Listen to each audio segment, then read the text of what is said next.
Então vamos lá, pessoal. Crime de furto. A gente vai falar hoje a partir dos crimes de furto e entramos aí no título 2 dos crimes contra o patrimônio, né? Título 2, a parte especial do Código Penal, lá tutela então o patrimônio. Então todos os delitos a partir de agora, do artigo 155 até lá no final desse título, artigo 183 do Código Penal, cuida-se de crimes contra o patrimônio. Então todos esses delitos, do 155 até 183, ele vai aí tutelar aí o patrimônio das pessoas. E onde eu encontro previsão para tutela do patrimônio das pessoas, né?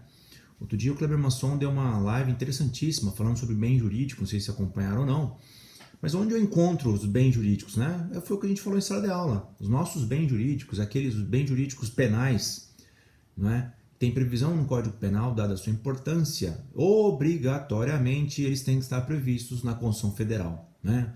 O legislador ordinário ele não pode estabelecer crime, qualquer que seja o delito, né? Ele não pode querer tutelar qualquer que seja o bem jurídico, não. Ele só pode prever lá como crime os tipos penais que encontram previsão na Constituição Federal. Só, não é? Não tem previsão na Constituição Federal, não pode estabelecer crime, tá bom? Não vai ter. Então todos os crimes. E onde a gente encontra então previsão geralmente dos bens jurídicos tutelados, né? No artigo 5º. O artigo 5º da Constituição Federal lá, ele é rico em estabelecer direitos e garantias.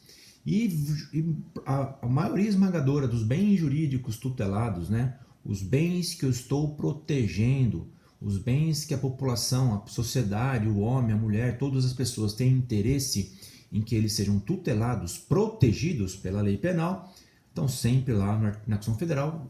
A vastidão deles, provavelmente lá você vai encontrar no artigo 5º. Não é diferente aqui dos crimes contra o patrimônio. Eles estão lá previstos no artigo 5º da Constituição Federal, não como patrimônio, né, mas como posse e propriedade. A Constituição Federal, no artigo 5º, garante a posse e a propriedade das pessoas. Ao garantir a posse e a propriedade das pessoas, logo está tutelando então o patrimônio individual das pessoas. Tá certo? Legal? E o que eu devo entender aí como patrimônio, né? Esse bem jurídico tutelado pela Constituição Federal nas expressões posse e propriedade, tá bem? É a reunião de bens e interesses de valor econômico das pessoas. Esse é o conceito aí de patrimônio. Legal? Tá bom? Artigo 155, então. Vamos falar sobre a sua objetividade jurídica, o que eu estou querendo tutelar logo. Já disse para vocês, antecipei nessa introdução. Está querendo tutelar, proteger a posse e a propriedade de coisas, de bens, tá? E veja lá, tem diferença entre posse e propriedade? Tem diferença, não é? Propriedade lá é o sujeito aqui, vamos falar de forma bem grossa aqui, que se você aí não teve direitos reais lá no direito civil. Propriedade, aquele que é o dono, não é? Aquele que comprou a coisa, tá bem? E posse, professor, aquele que está usando a coisa, aquele que tem a guarda da coisa, tá bom? E por que eu preciso tutelar e por que tem diferença entre posse e propriedade? Porque eu posso ser proprietário de algo e não ter a posse dela, né? Digamos que eu tenho um imóvel, tá? Ou um carro, vamos falar sobre coisa móvel, né? Digamos que eu tenho um carro, eu sou uma locadora, tá bem? Uma locadora de veículos. Eu tenho diversos veículos alugados, tudo bem? Eu nunca vou ter a posse das minhas coisas, certo? Eu sou o proprietário, mas eu não sou o possuidor. Então digamos que amanhã depois esse carro submetido à locação, ele venha a ser furtado. Quem é a vítima? O possuidor e o proprietário, tá bem? Por isso que eu preciso então diferenciar posse e propriedade. Necessariamente a posse das coisas não vão estar nas mãos ou sob o poder, não é, de quem seja efetivamente o proprietário, tá bom? Então por isso a Constituição Federal estabelece lá a proteção da posse e da propriedade, tá bom? Então não se esqueçam aqui, né? O Código Penal dos crimes contra o patrimônio tutela, protege, né?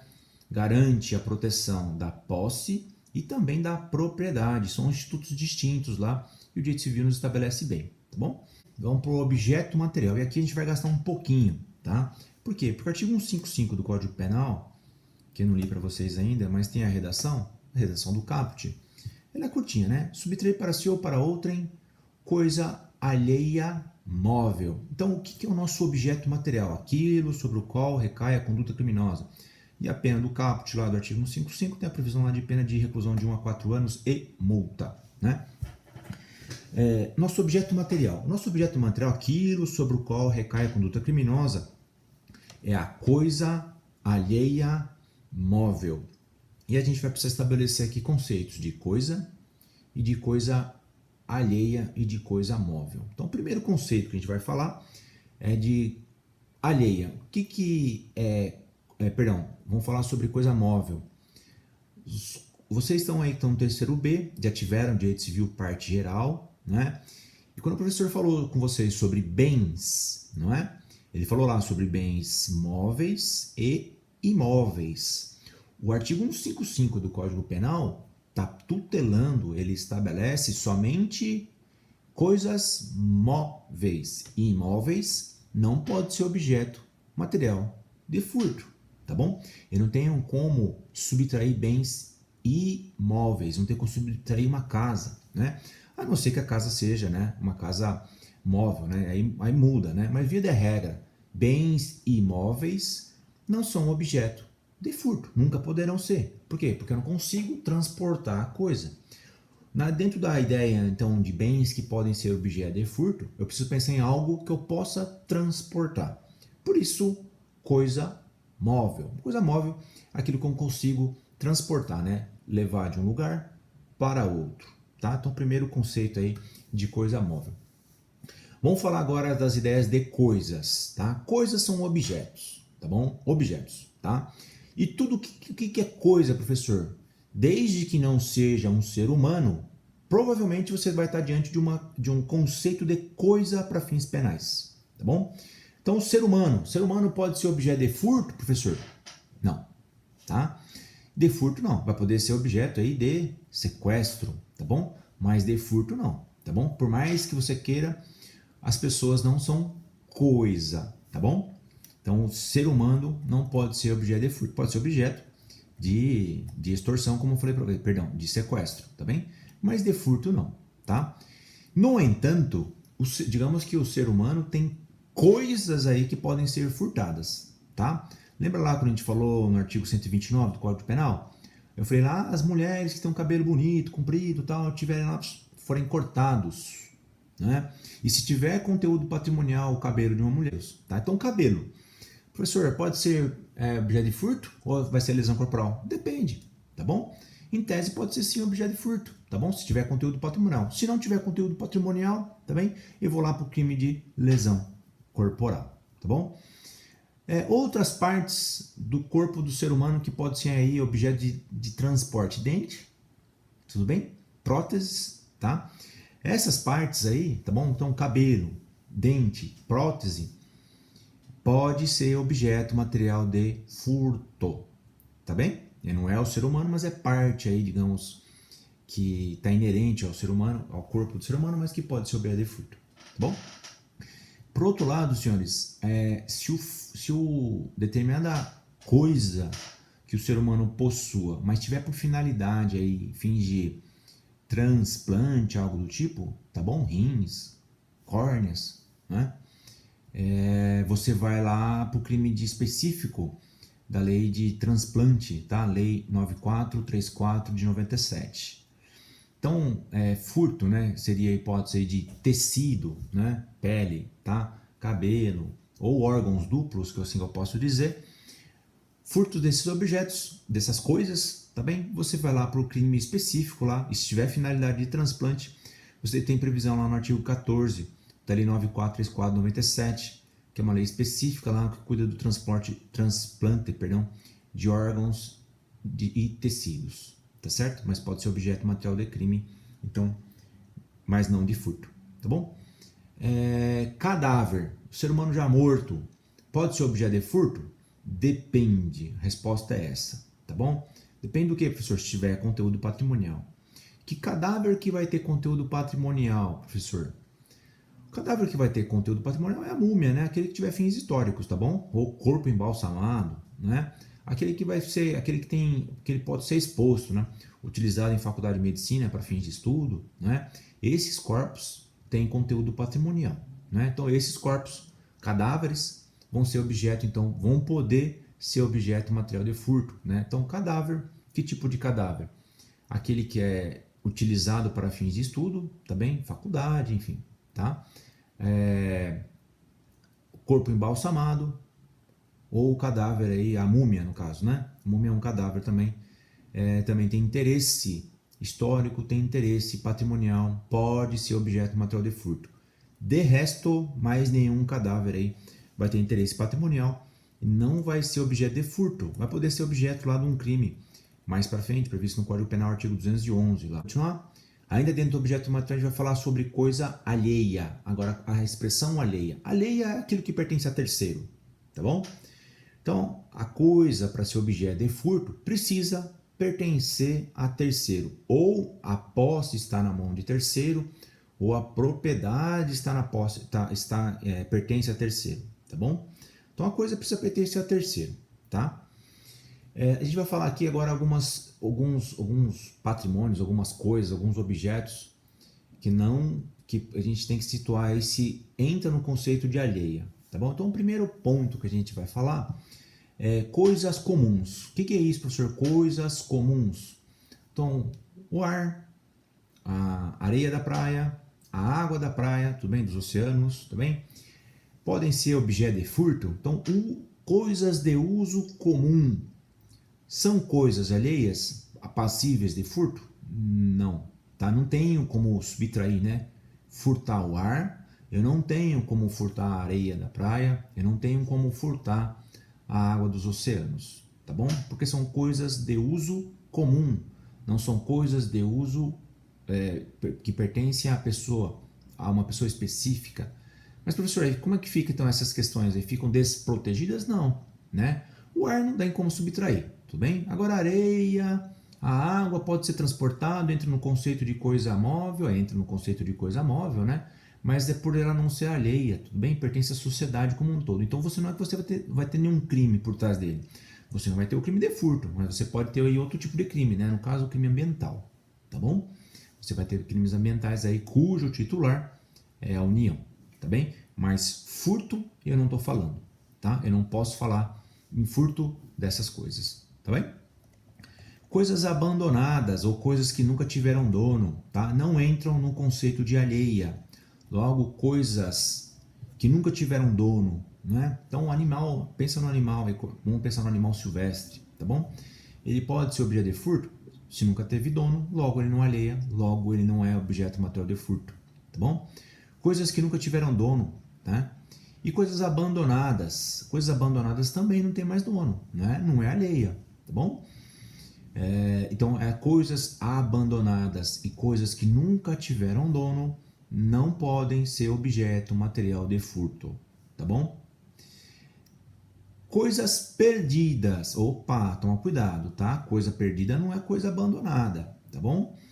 Coisa perdida pode ser, eu encontrei coisa perdida na rua, vou poder praticar furto? Não pratico furto, tá bom? Mas eu pratico o crime lá, um crime específico do artigo 169, parágrafo único, inciso 2, que recebe o nome de apropriação de coisa achada. Tem um crime específico lá do 169, parágrafo único, inciso 2. Tá? Então eu não tenho objeto material de furto, mas pode ser o crime lá de apropriação indébita, tá lá no crime de apropriação indébita, tá bom? E recebe o nome de apropriação de coisa achada, tá? Coisas perdidas, tem essa previsão, tá? Aquela expressãozinha lá, achado não é roubado? Não, roubado não é, mas é crime sim de apropriação de coisa achada, artigo 69, parágrafo único, inciso 2, tá bom? Ainda dentro do objeto material, o Código Penal estabelece de forma expressa, no seu artigo 155, parágrafo 3º, a energia elétrica, né? Energia. Diz o Código Penal, lá no artigo 155, parágrafo 3º, equipara-se à coisa móvel a energia elétrica ou qualquer outra que tenha valor econômico. Então, entra dentro do conceito aqui, né, por força de previsão legal, né, porque senão não seria coisa móvel. Você não consegue pegar energia e transportar, né? Consegue aí ou não? Energia pode ser objeto de furto? Se não tivesse essa previsão expressa do artigo 155, parágrafo 3º, não poderia ser objeto material de furto, tá? mas por força de previsão expressa, energia que tenha conteúdo econômico pode ser objeto material de furto. Então, exemplo, energia elétrica, tá bom?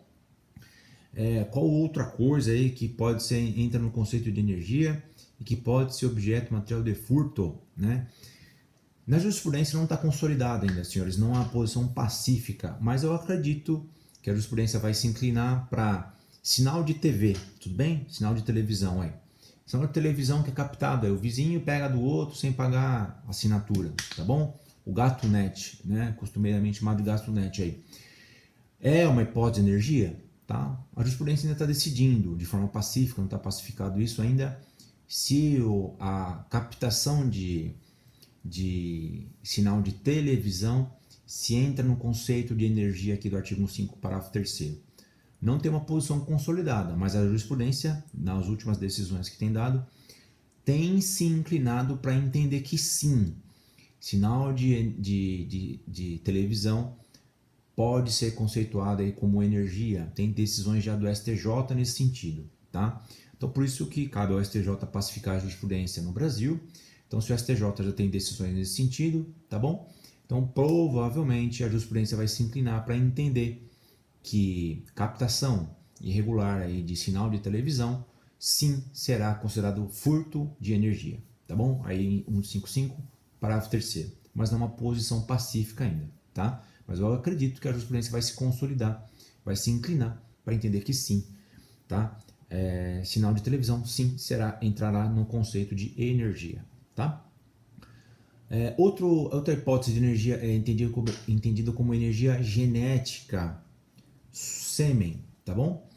O sêmen também, subtração de sêmen é entendido aí sim como energia. Qual energia, professor? Energia genética, tá bom? Essas são as hipóteses que eu quero falar com vocês sobre algo que possa entender aí, entrar no conceito de energia aí do artigo 155, parágrafo 3º. Mas ainda dentro do objeto material, outro ponto a ser marcado, objetos de estimação. O que eu quero falar com objetos de estimação? Objetos de estimação, senhores, sem conteúdo patrimonial, sem valor econômico alto, tá bom? O que para uma pessoa tem muita relevância, mas que para outro não tem. Por isso ele é de estimação e não um valor econômico acentuado. Objeto de estimação com valor acentuado econômico com certeza vai entrar no conceito aí de coisa de interesse a ser tutelado. Mas objetos materiais aí que possam ser entendidos como objeto de estimação sem conteúdo patrimonial, tá? Mas que tem uma relevância para aquela pessoa. Ele entra no conceito aí de coisa alheia móvel? Sim. E tem interesse? Pode ser protegido pelo direito penal aqui para o artigo 155? Sim. Objetos de estimação, ainda que não tenham conteúdo econômico, valor econômico, tá bem? Entram sim no conceito de coisa alheia móvel, dado o seu valor afetivo, tá bem? É isso que é de forma majoritária, assim se entende, tá bom? Outra coisa que a gente vai falar aqui sobre se entra no conceito de coisa alheia móvel, é comum, às vezes, subtração de folha de cheque, ou só o cartão bancário, né, o plástico. A folha de cheque, sem estar preenchida, sem estar assinada, ela tem valor econômico? Não tem, tá bom? Não tem conteúdo expressivo econômico, tá? O cartão bancário também. O cartão é um plástico, né? Tem um chipzinho lá que ele tem alguns códigos, né? Ele tem conteúdo patrimonial por si só, a folha de cheque em branco, não assinada, e o cartão plastificado lá, ele tem conteúdo patrimonial? Não tem, por si só não tem, tá? Então eles vão poder ser objeto material de furto? Não, tá bom?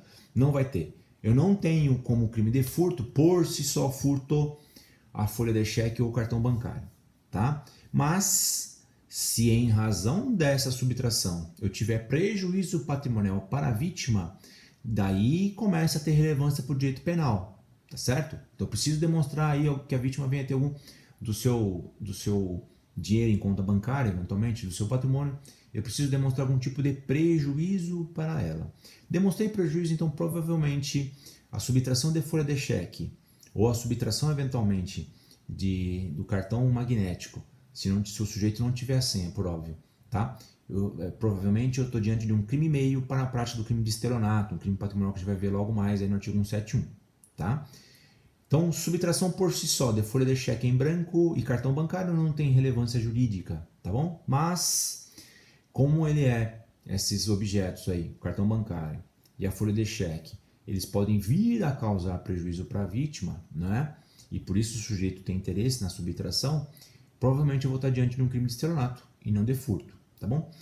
O parênteses que eu faço é, se o sujeito souber, vier descobrir aí a senha do cartão bancário da pessoa e realizar saques ou transferência bancária, aí sim, obviamente, eu terei o crime de furto, tá bom? Que o sujeito teve lá, ele subtraiu o cheque para a prática de subtração de bens, tá bom? O patrimônio lá do sujeito estava em conta bancária. Legal? Outro ponto a ser marcado que a doutrina estuda aqui no objeto material do crime de furto é uma expressão chamada aí de furto famélico, tá? Furto. Veja lá. O que eu devo entender aí como furto famélico? Furto famélico, senhores, é aquele praticado por uma pessoa, furto, que ele subtrai coisa alheia móvel, sim, para saciar a própria fome, tá bem? Esse é entendido como furto famélico, tá bem? É o sujeito que pratica furto, subtrai algo para saciar a própria fome. E veja, esse saciar a própria fome deve ser entendido de forma restritiva. É saciar a própria fome imediata. Não é aquela prática da subtração de supermercado de compra de 30 dias. Fui ao supermercado para saciar minha fome. Durante quanto tempo? Durante 30 dias. Está dentro do conceito aí de furto famélico? Por óbvio que não, tá bom? O furto famélico, então, é a subtração de alimentos para saciar a própria fome imediata, tá? Dentro desse conceito, então, eu teria crime de furto? Não teria, tá? De forma majoritária, entende-se aí que o sujeito age em estado de necessidade, mas desde que seja subtração de alimento para saciar a própria fome, ou de terceiro, né? No caso, pensa no pai ou na mãe que subtrai bens aí, bens alimentícios para saciar a fome do filho, tudo bem? Filho menor, mas e tem que ser imediata, por isso estado de necessidade presente, tá bem? Estabelecido essas hipóteses, tudo bem? Preenchido esses requisitos, eu estou diante do furto famélico. Entende de forma tranquila, majoritária, que furto famélico, o sujeito age em hipótese de estado de necessidade, logo eu não tenho aí crime por conta de exclusão da ilicitude baseado no estado de necessidade, tá bem? Essa é a hipótese aí do furto famélico. Núcleo do tipo, senhores. Núcleo do tipo aqui do artigo 155 do Código Penal é o verbo, é a conduta subtrair. E o que é subtrair aí, né? Subtrair é pegar, né?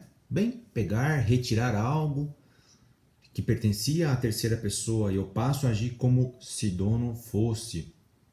Como assim, professor? Agir como se dono fosse? Aquele que tem a posse das coisas, senhores, age como se dono fosse.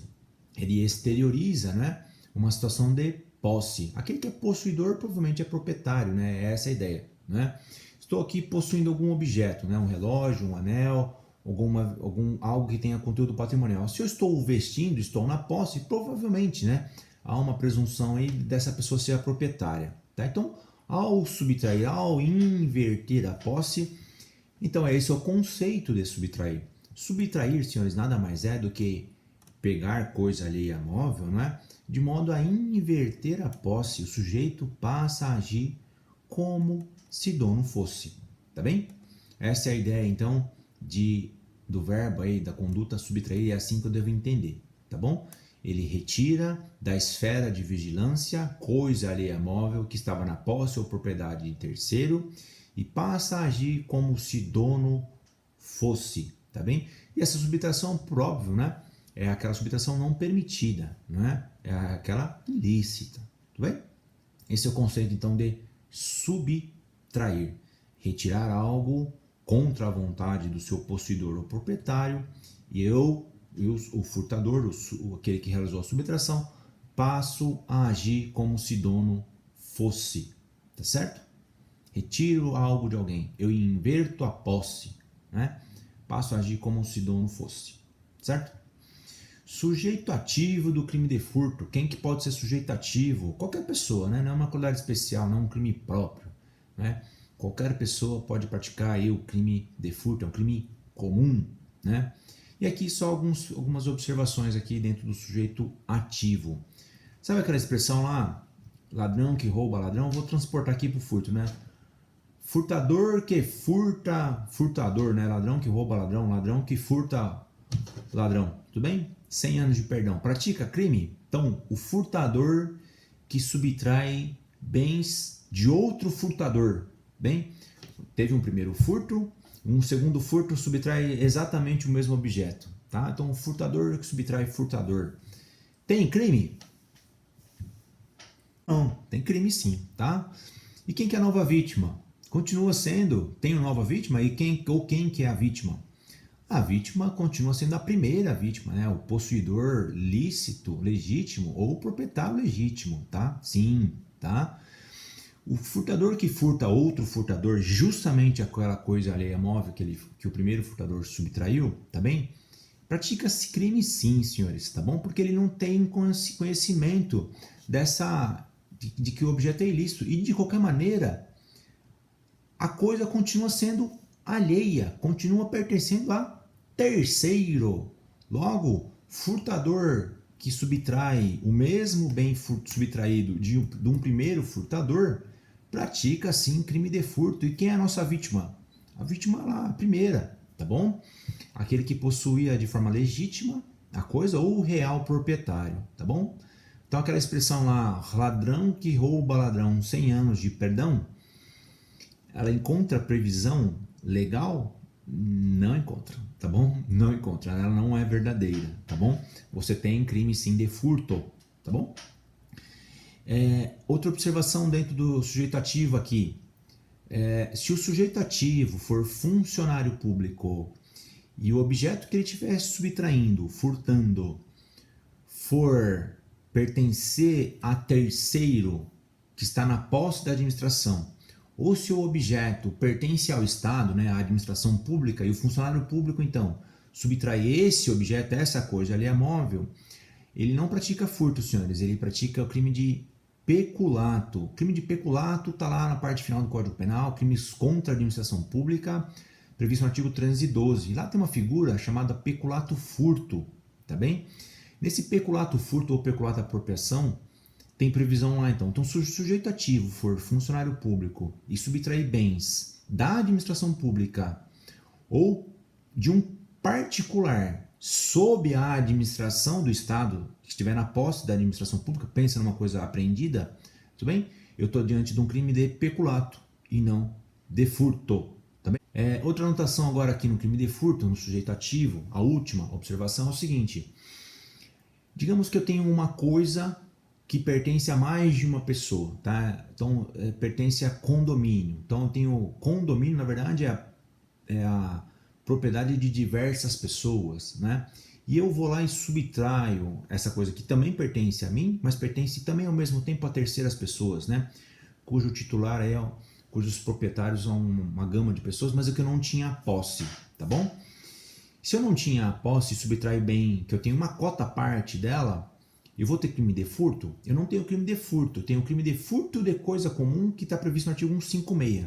Eu não tenho previsão no artigo 155. Tá? Então, furto de coisas comuns, tá? de coerdeiro, condomínio ou de sociedade, eu vou para o crime do artigo 156 e não para o crime do artigo 155. Né?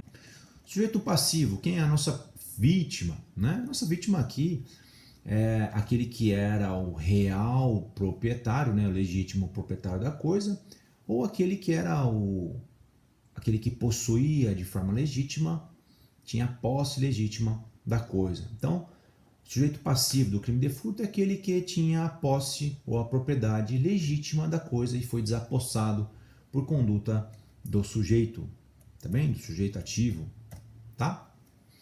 Elemento subjetivo, senhores, não existe crime de furto culposo, tá bom? A conduta de subtrair é dolosa, não existe forma culposa desse crime, tá bom? Não tem como pegar coisa alheia porque não queria, né? Por imprudência, negligência ou imperícia. Não tem, é uma conduta ativa, conduta dolosa. Por isso não tem previsão culposa, tá?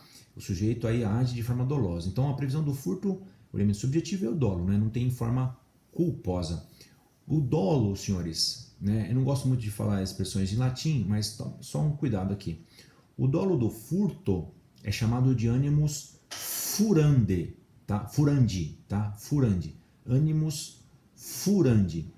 Por que eu só vou falar essa expressão aqui para vocês? Não gostar muito das expressões em latim, mas por que eu acho importante marcar? Quando você lê, não gosta muito de expressão em latim como eu, mas também já vai ler lá animus furandi. Animus furandi deve ser homicídio, deve ser lesão corporal, e não é, tá bom? O animus furandi, apesar do nome, né, não guarda relação com furar, guarda relação com furtar, tá bom? Lá no homicídio, animus necandi, né, dolo de homicídio. Aqui não, no furto, chama-se aí animus furandi, tá? Animus furandi, quando você lê essa expressão, você vai estar diante aí do crime de furto, é o dolo de furto, tá bom? É o dolo de assenhoramento da coisa, tá? É o dolo de inverter a posse. É essa a hipótese, tá bom? Uma observaçãozinha só que eu queria fazer com vocês aqui no elemento subjetivo. A observação que eu quero fazer com vocês é o seguinte, um comportamento, vou dar um exemplo que eu já me deparei, chamado furto de uso. O furto de uso, senhores, é entendido aqui, tá bom, vamos continuar. O furto de uso é entendido aqui como se o sujeito agiria ou não com vontade, com dolo. Qual que é essa hipótese de furto de uso, professor? O furto de uso, senhores, é aquela hipótese em que o sujeito não tem autorização, tudo bem? Ele se apodera de algo móvel, alheio, tá bem? Mas depois de usar um tempo, ele devolve a coisa, tá bom? Desde o início, veja lá, para mim estar diante do furto de uso, eu preciso ter alguns requisitos, tá? E o furto de uso, senhores, eu vou falar para vocês que não caracteriza o furto por ausência do elemento subjetivo desse dolo de assenhoramento, dolo de ser o novo proprietário da coisa, o possuidor da coisa alheia, tá? O furto de uso, então, bem caracterizado, essa hipótese também exclui o dolo do sujeito. Qual o dolo, professor? O dolo de subtrair. Subtrair, como eu falei para vocês, é passar a agir como se dono fosse. Então, no furto de uso, porque o sujeito devolve a coisa, e veja, não é restituir a coisa, que é outro instituto lá, da parte A do Código Penal, artigo 16, né? Tá? É outra hipótese, furto de uso. Então veja lá, bem estreita a hipótese aqui para caracterizar o furto de uso. O sujeito então não tem a posse ou propriedade de uma coisa alheia móvel contra a vontade do seu proprietário ou possuidor, ele se apodera da coisa, mas desde o início, ele sabe e quer, ele deseja e ele vai devolver. Ele vai usar e vai devolver, tá bom? Vou dar um exemplo aqui, caso até prático real que aconteceu, tá bom? Um sujeito, certa vez, pegou um carro, ele tinha a chave de um carro. Ao longo da semana, ele usava o veículo da empresa onde ele trabalhava, tá bem? E ele, aos finais de semana, por guardar confiança, né, do seu empregador, da empresa, ele continuava com a chave. Então, sexta-feira ele devolvia o carro, deixava no estacionamento da empresa, ia com a chave embora. Segunda-feira ele voltava para trabalhar, pegava o carro, usava o carro, voltava segunda-feira, final da tarde, terça-feira de manhã, tudo bem? Ele usava um veículo da empresa e tinha a chave, levava a chave, né? A empresa então tinha confiança nesse sujeito e ele então confiava esse veículo como um instrumento de trabalho, tá certo? Esse sujeito, um certo dia, então ele tinha autorização para o quê? Para usar coisa alheia móvel, né? O veículo da empresa, então ele não era o real proprietário, não era o legítimo possuidor, ele tinha uma posse precária da coisa, né? É assim que a gente fala. E ele tinha autorização então para uso do veículo somente para fins de trabalho, tá bem? Fora do trabalho, ele precisava deixar o carro na empresa, tá bom? Nessa hipótese, o sujeito, um belo dia, um final de semana, ele falou, ele não tinha carro, tá bem? Ele pensou que numa sexta-feira, solzão, não tem quarentena, vou pra praia com a minha família, tá? E ele pegou, então, na sexta-feira, em vez de devolver o carro no estacionamento da empresa, ele pega o carro e vai pra praia com a família, tá bom? Essa é a situação, tá? Desde o início, Ele falou, não, segunda-feira eu vou continuar a usar o carro da empresa, tal, mas vou dar uma de brasileiro, né? Vou usar o veículo aqui e tal, ninguém vai descobrir, eu vou botar gasolina do meu bolso, né? E eu vou colocar minha família pra praia, tá bom? Ele fez isso. Só que nesse meio tempo, lá, algum outro funcionário tal, que fazia talvez a guarda ou fazia a contagem dos veículos, constatou que tinha um veículo que estava faltando, né? Bom dia, Françoise. Constatou lá que tinha um veículo faltando no estacionamento da empresa. Logo, o que é? Furto. Furtaram. Entraram aqui e furtaram. Tá bem? Houve registro de ocorrência policial, a polícia ficou sabendo e tal. Aí o sujeito passou lá naquele radar. Tudo bem? Radar inteligente. Opa, veículo furtado. Foi o policial, prendeu o sujeito. Tudo bem? Essa situação instalada. O sujeito falou, não, eu tô com a minha família aqui, tá aqui minha família no carro. Eu vou devolver o veículo. Tá bom? Essa é a hipótese do furto de uso. Tá bom? Desde que bem caracterizada essa situação, tudo bem, senhores? Eu não tenho crime de furto, tá? Eu tenho outro ilícito. Eu vou ter ilícito trabalhista, administrativo, se eu for um funcionário público, né?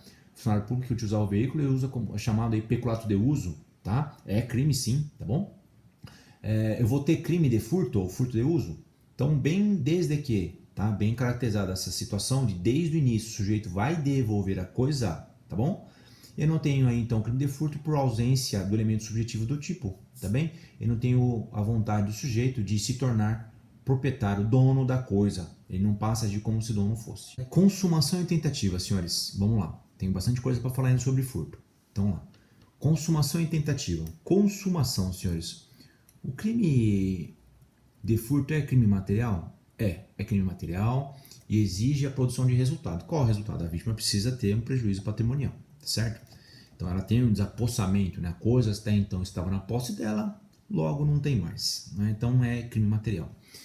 Agora, em relação à consumação, senhores, em relação à consumação, você vai ver na doutrina, tem 4, alguns doutrinadores trazem 4 teorias, outros trazem 5 teorias sobre consumação do crime de furto. Em que momento está consumado o crime de furto, tá? Então, veja lá, vou falar sobre as duas principais teorias, tá bom? Aqui vigorava até pouco tempo e aqui é hoje majoritária. Aqui vigorava até pouco tempo, senhores, era a chamada teoria da posse mansa e pacífica. Então eu só teria a consumação do furto, sujeito que realizava a subtração de alguma coisa e que só teria a consumação no momento que ele pudesse possuir a coisa subtraída de forma mansa e pacífica. Posse mansa e pacífica é aquela não vigiada, aquela que eu não tenho mais controle, seja por parte de alguém que tenha visto o furto ou seja do seu proprietário. Então digamos que demorava um pouco mais o momento consumativo do furto, o sujeito tinha que ter lá necessariamente guardar uma distanciamento para o local do furto, distanciamento por parte do seu furtador. Então aí você teria só então nesse momento que tinha um distanciamento do seu local do furto ou do seu, se fosse uma pessoa, né, da vítima do furto, para mim falar em consumação, tá? Essa posição, né, essa corrente foi majoritária por muito tempo, hoje ela é minoritária. E a que prepondera hoje, a teoria que prepondera hoje para fins de consumação do furto é a teoria da inversão da posse, né? A versão da posse chamada aí na expressão italiana de onde veio, amócio, né? Se escreve amotio, mas se fala amócio, tá? Guarde com o nosso vocabulário português a inversão da posse. Para a teoria da inversão da posse, pouco importa a visão da consumação do crime sobre o aspecto do autor do crime, e sim sobre o aspecto da vítima do crime. O crime vai estar consumado no momento em que a vítima foi desapossada da coisa e ela não tem mais disponibilidade da coisa, tá bem? Da coisa ali é móvel subtraída. No momento em que o sujeito inverte a posse, então, tudo bem? Passa a agir como se o dono fosse, coloca a coisa no seu bolso, coloca a coisa na sua mochila e sai andando, a vítima foi desapossada da coisa, não tem mais disponibilidade, não pode mais usar a coisa, consumado o furto está. Ainda que o sujeito esteja ao lado da vítima, mas ainda que seja por breves momentos, a vítima não teve disponibilidade da coisa naquele momento, consumado então está o furto. Inverteu a posse, passou a agir como se o dono fosse, independente de quanto tempo durou ou se ele teve distanciamento ou não do local do crime ou da vítima, eu tenho então a consumação do furto. Tá? Pense no seguinte, você está num transporte público, né? Alguém subtrai a sua carteira, tá? Um furtador. E o sujeito está do seu lado, continua ao seu lado dentro do transporte público, tá bem? Para a primeira teoria, a da posse mansa e pacífica, não teria o crime consumado enquanto o sujeito não sair do lado da vítima. Porque para ter posse mansa e pacífica, o sujeito precisa usar a coisa, né? E em que momento ele usaria a coisa ou abriria a carteira para contar o que ele tinha aí de bens, né, da vítima? Só no momento em que a vítima estivesse distante dele e demorasse um certo tempo, tá bem? Para a segunda teoria, não. O sujeito pode continuar ao lado da vítima, tá bem? A vítima bateu a mão lá no bolso, bateu a mão no bolso. Ih, cadê minha carteira? Vou pagar o cobrador, o motorista, não tenho, tá bem? Consumado está o furto, independentemente da distância ou do tempo em que ocorreu a subtração. A vítima foi desapossada, tudo bem? Ela não tem mais disponibilidade da coisa alheia, da coisa dela, perdão, tá? Consumado está o furto, independentemente do tempo, independentemente da distância que a coisa está. A vítima não sabe onde está, né? É justamente aí. Consumado então está o furto pela teoria da inversão da posse, pouco importando então distanciamento por parte do sujeito ativo, pouco importando quanto tempo já ocorreu o furto, tá? Não há necessidade de transcurso de tempo para fins de consumação do furto. E sim, o olhar então recai sobre a vítima. A vítima teve desapossada a coisa, não tem disponibilidade da coisa, ainda que por um breve momento consumado está o furto. Tá bem? Tentativa, senhores. Tentativa, por se tratar de crime material, né? Tem a produção de um resultado aí, de um resultado naturalístico. Com certeza é possível sim a tentativa do crime de furto, tá? A existência aí de empecilhos, tá bom? Câmara de vigilância, cerca alta, tal, isso aí não torna o crime de furto impossível, não, tá? Aquelas barreiras eletrônicas em porta de estabelecimentos empresariais, comerciais, tá bom? Isso não torna o crime de furto impossível. Dificulta o furto, mas não torna impossível o crime, tá bom? Então, nessas hipóteses aí que você tem aí, essas hipóteses aí de proteção ao patrimônio de forma maior, né? Sensores, dispositivos, antifurtos, você tem, na verdade, uma dificuldade para a parte do furto e não tornar impossível o crime de furto, mas assim, é possível sim a tentativa do crime de furto, tá? Esses instrumentos, então, não impossibilitam a prática do crime de furto e admitem sim tentativa, tá? Parágrafo 1º do artigo 155 do Código Penal estabelece lá uma causa de aumento de pena.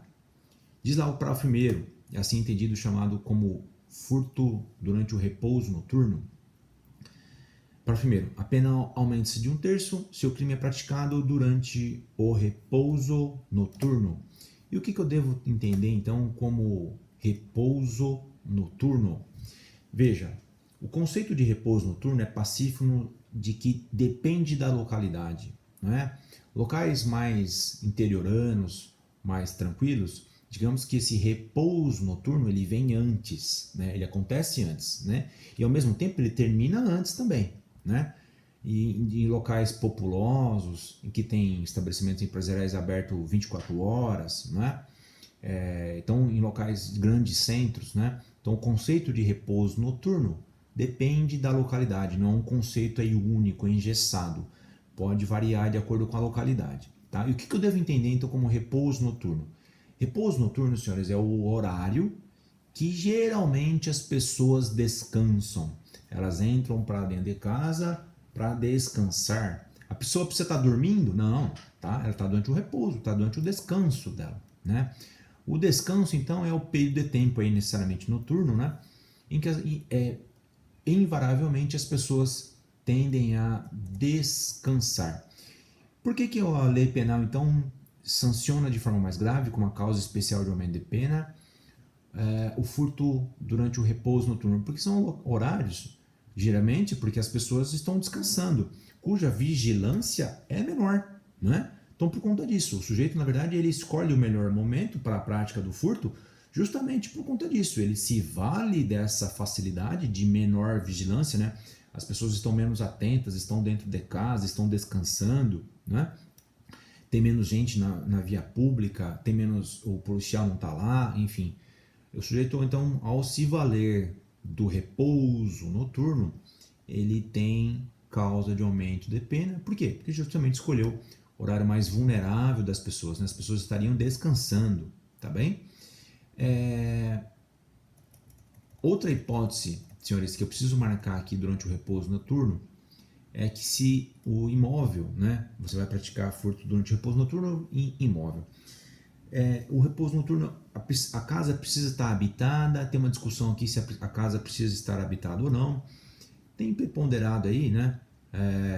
Tem preponderado que a casa não precisa ter um morador lá dentro, tá bom? O morador não precisa estar lá dentro para eu falar que é repouso noturno, né? Desde que naquela localidade, ainda que a casa esteja vazia, pense nas casas de veraneio, tá bem? Ou na casa em que o sujeito for viajar, né? Se ausentou por um tempo da sua residência habitual, o sujeito então se vale dessa menor vigilância durante o horário do repouso noturno daquela localidade para a prática de furto, tá? A casa não precisa estar habitada, tá bem? E não se confunde repouso noturno com dormir, tá bom? Não se confunde, tá? Horário que as pessoas geralmente descansam, tá bom? Geralmente horário noturno, né? O sol baixou, é horário de descanso. Invariavelmente é esse aí o horário que as pessoas tendem a descansar, tá? E essa hipótese, senhores, dessa causa de aumento de pena, é aqui uma outra observação por conta de uma mudança na jurisprudência aí em data recente. Até recentemente, vigorava o entendimento seguinte, pela posição topográfica, geográfica aí, que o parágrafo 1º foi inserido no artigo 155. Então, pelo entendimento anterior, era o seguinte: se o legislador estabeleceu logo essa causa de aumento de pena no seu parágrafo 1º, o que vem abaixo, parágrafo 2º, 3º, 4º, 4A, 5º, 6º e 7º, essa causa de aumento de pena não se aplica para aquilo que está abaixo, só para aquilo que está acima. Então, até há pouco tempo, a doutrina e a jurisprudência eram majoritárias no seguinte sentido: essa causa de aumento de pena, por estar prevista logo no parágrafo 1º, só se aplica àquilo que está acima, à cabeça, então, ao caput do artigo 155, tá bem? Essa posição não é mais majoritária, tudo bem? E entendeu-se que pouco importa a posição topográfica, geográfica em que está inserida essa causa de aumento de pena. Ela também pode se aplicar aí para as hipóteses abaixo dela, tá bom? Porque ela se trata aí de uma hipótese objetiva, tá bom? Não tem razão de ser da lei, tá bem? Porque o legislador colocou no parágrafo 1º, porque não vai se aplicar para as hipóteses abaixo, tá bom? Hoje, então, prepondera na doutrina e jurisprudência, e é recente essa alteração, tá? Na jurisprudência e na doutrina, a causa de aumento de pena do parágrafo 1º aplica-se para o crime inteiro, pouco importando aí se é uma hipótese do furto, do simples, do caput ou das outras hipóteses qualificadas aí do parágrafos abaixo, tá bom? Então essa causa de aumento de pena se aplica para o furto como um todo, não é exclusivo então da figura da cabeça, da figura do caput, e sim também de todo o seu corpo, tá bem? Parágrafo 2º, senhores, do artigo 155 do Código Penal, prevê lá, o artigo 155, parágrafo 2º, uma hipótese, uma causa de diminuição de pena, né? Uma hipótese privilegiada, furto privilegiado. O que diz o parágrafo 2º? Se o criminoso é primário e é de pequeno valor a coisa furtada, o juiz pode substituir a pena de reclusão pela detenção, diminuí-la de 1 a 2/3 ou aplicar somente a pena de multa. Então vejam lá, para que eu tenha a incidência dessa causa, essa hipótese privilegiada, que é entendida como uma causa de diminuição de pena, eu tenho dois requisitos, diz o tipo penal: se o criminoso é primário e é de pequeno valor a coisa furtada. Então eu preciso entender esses dois requisitos para que eu tenha a hipótese do privilégio, do furto privilegiado. Primeira delas, se o criminoso é primário, então se o autor do furto é primário. Qual o conceito de primariedade para fins penais? Primário, senhores, para fins penais, é aquele sujeito que não é reincidente. Vejam lá, reincidência, instituto previsto no artigo 64, inciso 1 do Código Penal, agravante genérica, previsto no artigo 61. A reincidente é aquele que já possui condenação anterior definitiva, transitada em julgado. Depois dessa condenação definitiva, transitada em julgado, dentro lá do prazo da reincidência, o sujeito torna a delinquir, tudo bem? Esse sujeito não é mais primário, ele é reincidente. Então é primário aquele que não é reincidente, tá? O Código Penal, ele estabelece o conceito de reincidência. Ele não estabelece o conceito de primariedade, mas o conceito é obtido então por exclusão. Se o sujeito não é reincidente, logo ele é primário. É o sujeito então que não ostenta condenação anterior definitiva, tá bom? Esse é o conceito então de reincidência. Não entrei no conceito de reincidência, logo eu estou do conceito de todas as pessoas primárias. A pessoa pode ter 10, 15, 20, 30 processos, né? Mas se ela não tem condenação definitiva ainda, ela é primária, tá bom? Então não guarda correlação o sujeito primário quantidade de crimes que ela praticou, e sim se ela foi condenada de forma definitiva, tá? Então é primário aquele que não ostenta condenação anterior definitiva, tá bom? Segundo requisito cumulativo, né? Os requisitos aí são cumulativos, tá? Porque eu tenho privilégio. Então a pessoa deve ser primária e a coisa subtraída, o objeto, a coisa ali, a móvel, deve ser de pequeno valor.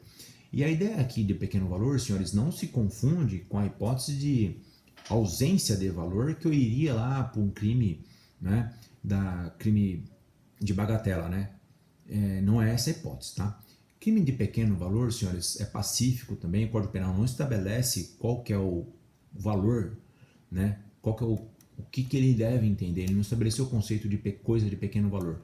Mas as doutrinas de jurisprudência aqui são bem pacíficas, tranquilas em dizer que coisa de pequeno valor é aquela coisa ali móvel que tem valor de até um salário mínimo federal, tá bom?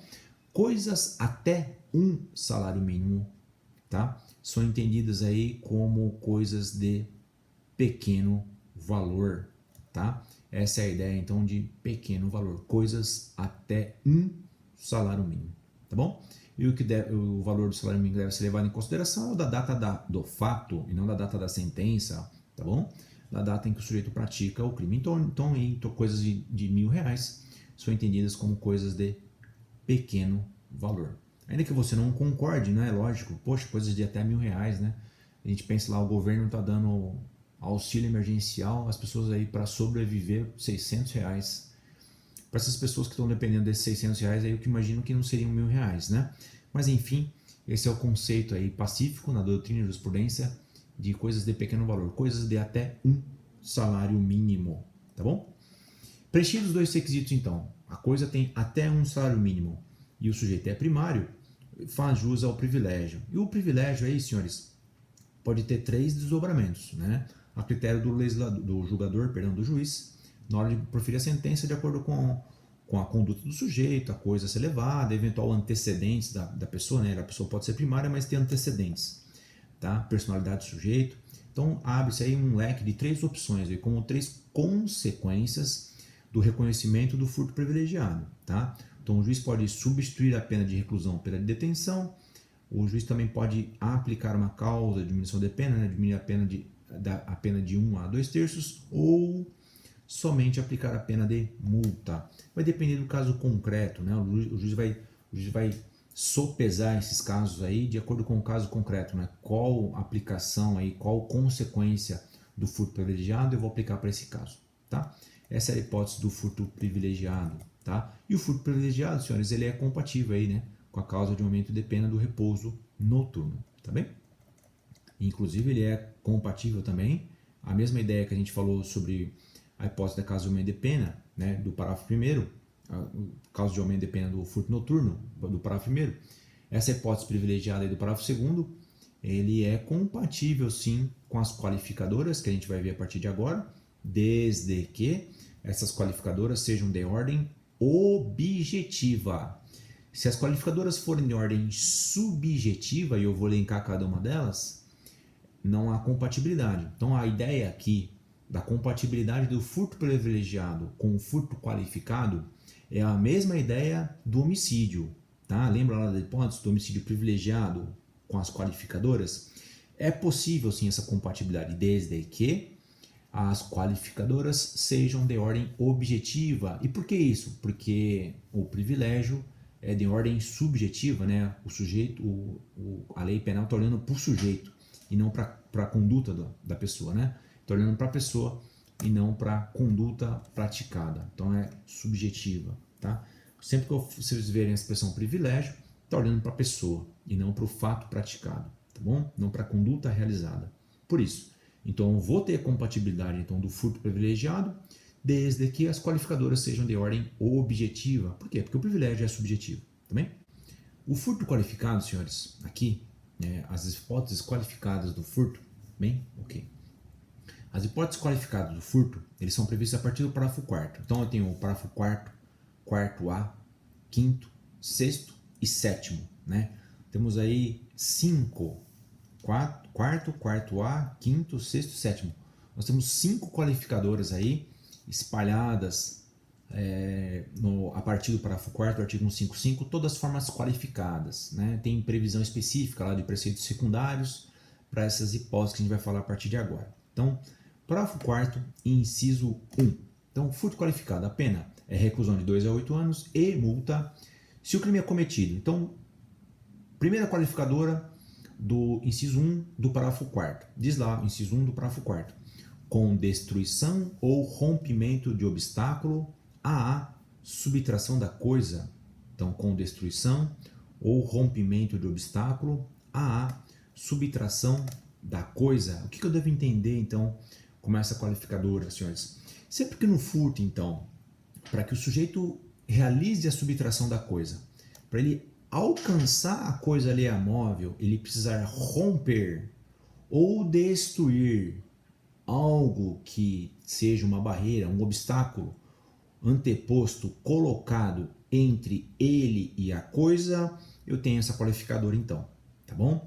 Então, o que eu posso entender aí como rompimento, exemplos de rompimento de obstáculo ou destruição da coisa? Então, porta, tudo bem? Porta trancada, fechaduras, janelas, tá bem? Essas são as hipóteses aí, tá bem? De colocação de coisas, né? Como anteparo, como obstáculo entre o sujeito e a coisa, tá bem?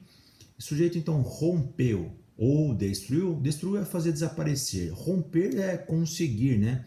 Conseguir retirar esse obstáculo, tá bem? Retirou esse obstáculo ou destruiu a coisa que lá existia, tá? Eu tenho então o aperfeiçoamento dessa primeira qualificadora, bem? Obstáculo então pode ser entendido como cadeado, grade, cerca elétrica, janela com fechadura, porta com fechadura, tudo bem? Porta aberta não é rompimento de obstáculo, também janela aberta também não vai ser rompimento de obstáculo, tá bem? Estourar o trinco, tá bem? Estourar o cadeado, estourar a porta trancada, o miolo da chave, tudo bem? Essas são as hipóteses aí, tá? Cachorro na casa, colocado lá como anteparo para garantia da segurança da casa. Aqui tem duas opiniões, tá? Se eu matar um cachorro para realizar a prática de subtração de um local, bem, de um imóvel, há duas posições. Há quem entenda que cachorro, desde que seja, né, cão de guarda, ele entra no conceito de obstáculo, e há quem entenda que não há uma posição majoritária, tá bem? Eu ficaria com a hipótese que não é, tá bom? Não configura essa qualificadora, rompimento de obstáculo, porque deve ser algum objeto e não coisa, né? Cachorro é coisa, tá bom? Deve ser algum objeto então, tá bom? Não configura qualificadora. Sobre essa qualificadora ainda sobre veículo automotor, tá bom? Como assim, professor, sobre veículo automotor? Veja lá. Eu estourar um vidro de um carro para acessar o carro, tá bem? E subtrair o veículo, tá bem? Eu tenho essa qualificadora aqui do rompimento de obstáculo para a subtração da coisa, tá? Majoritariamente eu tenho que a posição é que não. Então o sujeito que quebra um vidro, estoura uma maçaneta, entorta a porta, tá bem? Para a prática da subtração do veículo, não está rompendo o obstáculo. Por quê?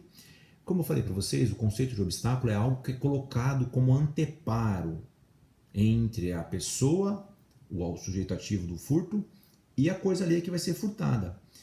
Por que entende que não? Que porta, vidro ou maçaneta do carro não são entendidos como anteparo, porque são inerentes a carro, né? Você não tem um veículo automotor sem porta, você não tem veículo automotor sem o vidro, tudo bem? Então, como é inerente à coisa e eu quebrar a coisa, então, né? Eu não teria rompimento de obstáculo, não tem um rompimento de um obstáculo, um cadeado, uma grade, algo do tipo, tá bem? Por outro lado, a jurisprudência é tranquila no seguinte sentido. Agora, se eu quebro um vidro do carro, estoura a porta, a maçaneta, entorto a porta para me subtrair objetos que estão dentro do veículo, eu tenho aperfeiçoamento, eu tenho a caracterização desse crime, tá bom? Apesar da subtração do veículo ser mais grave que eventualmente a subtração de coisas dentro do veículo, essa infelizmente é a posição aí das decisões envolvendo aí furto envolvendo veículo automotor, tá bom? Próxima qualificadora, inciso 2 do artigo 155, parágrafo 4º, é a hipótese de furto, qualifica-se o crime de furto se ele é praticado com abuso de confiança mediante fraude, escalada ou destreza. Então são 4 conceitos aqui dentro do mesmo inciso, a gente vai linkar cada um deles, tá bem? Então, o que é confiança? O que se entende como confiança? Confiança, senhores, aquele como vocês confiam em alguém, é um sentimento de segurança, né? Que a gente deposita sobre outra. E se o sujeito então se vale do depósito dessa confiança que depositamos sobre ela e ele trai essa confiança, essa segurança que nós depositamos e se vale dessa condição para a prática de um furto, então eu tenho a prática da qualificadora do furto aí, praticado com abuso de confiança. Algo que eu não falei em relação à qualificadora anterior. A qualificadora anterior, senhores, por dizer respeito ao meio de execução do furto, ela é uma qualificadora objetiva, tá bom? A qualificadora que nós estamos falando agora, que confiança, é uma qualificadora subjetiva, tá bem? Então aqui, por que é importante isso falar? Porque nós falamos que é a hipótese do furto privilegiado, tá bem? Elas são compatíveis com qualificadoras objetivas, tá? Então o furto privilegiado é incompatível, por exemplo, com o abuso de confiança, né? O abuso de confiança afasta eventual reconhecimento de privilégio, tá bom?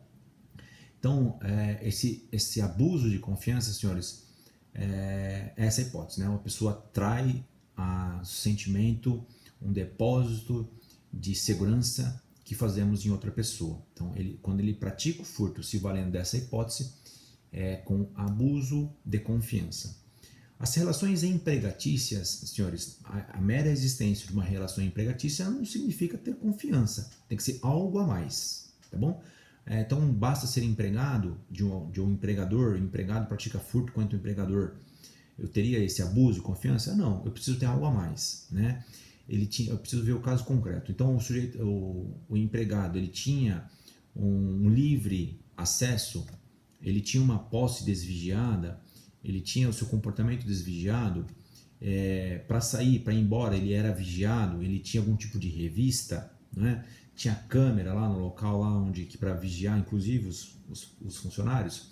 Se eu tenho essas hipóteses, esses aparatos, eu não tenho confiança, tá bom? E se eventualmente houver a prática do furto, não houve com abuso de confiança, tá? O abuso de confiança é aquela situação de sentimento de segurança, e justamente por conta disso, a pessoa então tem livre acesso, ela não tem posse vigiada das coisas, o seu comportamento não é vigiado, não tem equipamentos de segurança no local, tá bom?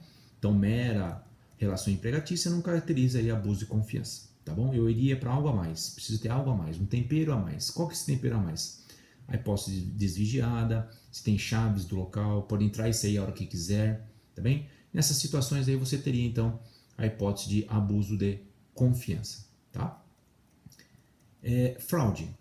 Outra hipótese qualifica o furto, e aqui uma qualificadora subjetiva, né? A fraude é o meio enganoso, o sujeito se vale de meio enganoso para a prática do furto, né? A fraude aqui, senhores, é importante não confundir aí com o estelionato ou eventualmente com a apropriação indébita, tá? A fraude empregada no furto, né, ou como se dá a fraude para caracterizar aqui o furto qualificado pela fraude?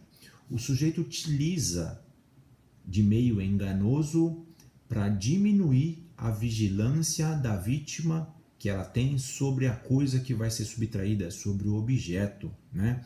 Então ele se vale de alguns mecanismos, de artifícios, para retirar a vigilância que a vítima tem sobre a coisa que será subtraída, tá bem?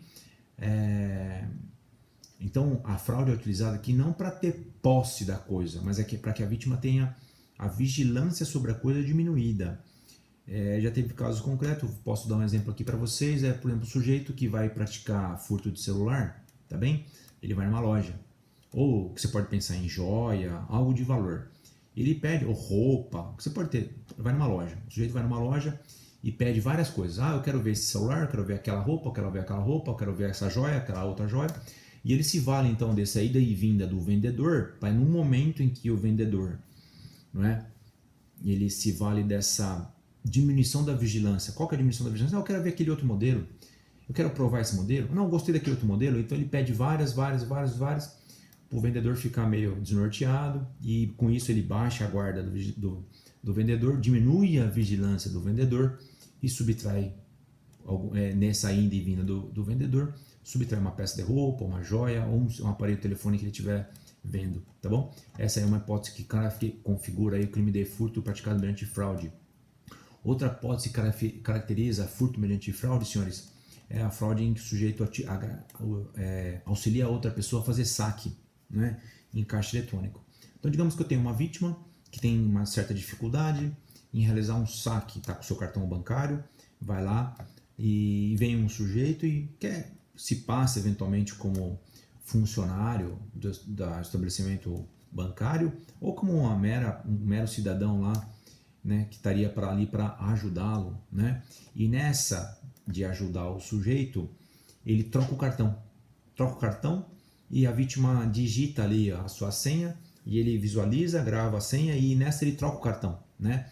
Nessa ele trocar o cartão e depois ele vier a realizar saques, né? Fica com o cartão magnético da vítima e porque ele visualizou o saque realizado pela vítima, ele gravou a senha da vítima, depois realiza saques. Essa hipótese também de obtenção aí, utilizou então de fraude para a realização do furto. São dois exemplos aí que eu poderia citar para vocês de furto praticado pela fraude, tá bom? Outra qualificadora prevista no inciso 2 aí é a escalada. Escalada é uma qualificadora objetiva, tá? Escalada aqui é uma qualificadora objetiva. A escalada, senhores, o que eu entendo como escalada? Quando você vê essa expressão escalada, você pensa para cima, né? Mas não guarde essa correspondência não. Também é para cima, mas também pode ser para baixo. Escalada para baixo, professor?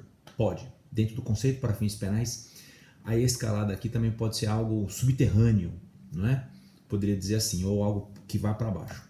Como assim, professor, algo que vai para baixo? O que eu devo entender então como escalada?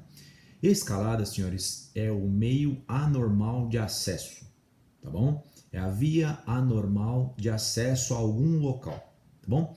Então, onde são exemplos de escalada? Pular um muro, tudo bem? Pular um muro para ingressar na residência, tá? É um meio anormal de entrar? Sim, né? Porque o meio normal que a gente ingressa nas residências é abrindo a porta, né? Sem pular muro, né? Então, muro é um exemplo aí de escalada. Mas também fazer túnel, né? Túnel também é meio anormal de ingressar em um local, tá? Então, quando você vê os exemplos aí de um sujeito que está fazendo um túnel para a prática de furto, bem, né? Furto de banco, eventualmente, é furto qualificado pela escalada, tá bom? É uma hipótese aí que configura essa hipótese, tá bom? Escalada, então, também pode ser para baixo. É a via anormal de acesso. Ingresso da pessoa por meio de telhado, né? Estoura o forro, ingressa por cima. Janela situada em local alto, né? Também é via normal de acesso, tá? Precisou ingressar no local, não tinha chave do local, o furtador entrou pela janela, via anormal de acesso também, tá bom?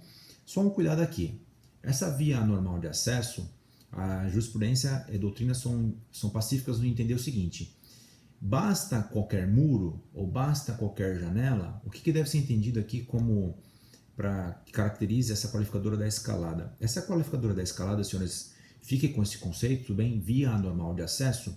Mas acrescentem ao seguinte sentido: deve ser uma via normal de acesso em que o sujeito, o furtador, ele se valeu de algum emprego de esforço físico para poder passar essa escalada, tá? Então é a hipótese que o sujeito escala, pula muro alto, tá? Não pode ser muro baixo, então. A janela, você está em um ponto mais alto, tá bom? E não em vias baixas aí, tá bom? Porta-balcão aberta. Porta-balcão aberta, que serve como janela, também como porta. O sujeito não teve dificuldade para escalar, não é? Essa é a hipótese. Então, a escalada é a via anormal de acesso que é ultrapassada, essa via normal, com emprego de esforço físico. Então, é o cavar o túnel, subir no local pelo telhado, pular um muro alto, tá bom? E o muro alto vai depender do caso concreto, a altura do sujeito, tá? Vai depender de comprovação pericial. Mas fique com essas hipóteses, tá bom? Isso é entendido então como escalada, tá? Outra qualificadora, a última, prevista aqui no inciso 2, do artigo 155, parágrafo 4º, inciso 2, é a destreza. O que eu devo entender como destreza, tá? Destreza, senhores, é uma qualificadora objetiva porque dizer respeito à forma de execução do crime, tá? Então, uma qualificadora objetiva. Destreza, senhores, é uma habilidade que o sujeito tem de passar desapercebido. É uma habilidade manual, tá bem? Uma habilidade manual que o sujeito tem de passar desapercebido. E a destreza, então, em que situações, em que hipótese, que exemplo eu posso dar aí para configurar a destreza no furto? É o batedor de carteira, é o mão leve, é o sujeito que subtrai bens, não é? Se a pessoa não percebe, tá? Para configurar essa hipótese, então, da destreza, a vítima não pode perceber a subtração, tá bom? A vítima não percebe, em razão da habilidade do sujeito, a prática do furto. Bem, então a destreza, essa é a especial habilidade aí do batedor de carteira, do sujeito mão leve, né? O sujeito que passa desapercebido, tá bom? Algumas observações sobre essa hipótese de destreza aqui. A destreza, senhores, é uma habilidade pessoal, tá bem? A habilidade pessoal para a execução do furto, né? Então diz respeito à maneira de execução do crime, por isso uma qualificadora objetiva. Mas para que eu tenha essa qualificadora da destreza, o objeto que vai ser subtraído, a coisa alheia móvel, deve ser inerente ao corpo da vítima, deve estar preso ou ligado ao corpo da vítima. É a carteira no bolso, objetos dentro da bolsa que a mulher carrega ou o homem carrega, tudo bem, o sujeito consegue cortar, enfia a mão lá e subtrai, tá? O objeto, então, para mim, que eu demonstre essa habilidade, essa especial habilidade do sujeito, né, de passar desapercebido, para que tenha a qualificadora da destreza, o objeto deve estar ligado ao corpo da vítima, obrigatoriamente, tá bom? Se a coisa não está ligada ao corpo da vítima, tá bem? Eu não tenho destreza, tá? O sujeito pode ter uma habilidade e não foi visto praticando o furto, o que é diferente, tá? Vou dar um exemplo aqui que já aconteceu um caso concreto e não caracteriza destreza. Teve uma certa vez, um caso que me deparei, o sujeito foi praticar um furto contra o estabelecimento comercial e ele não quis invadir o local, mas ele foi com uma vara de pescar.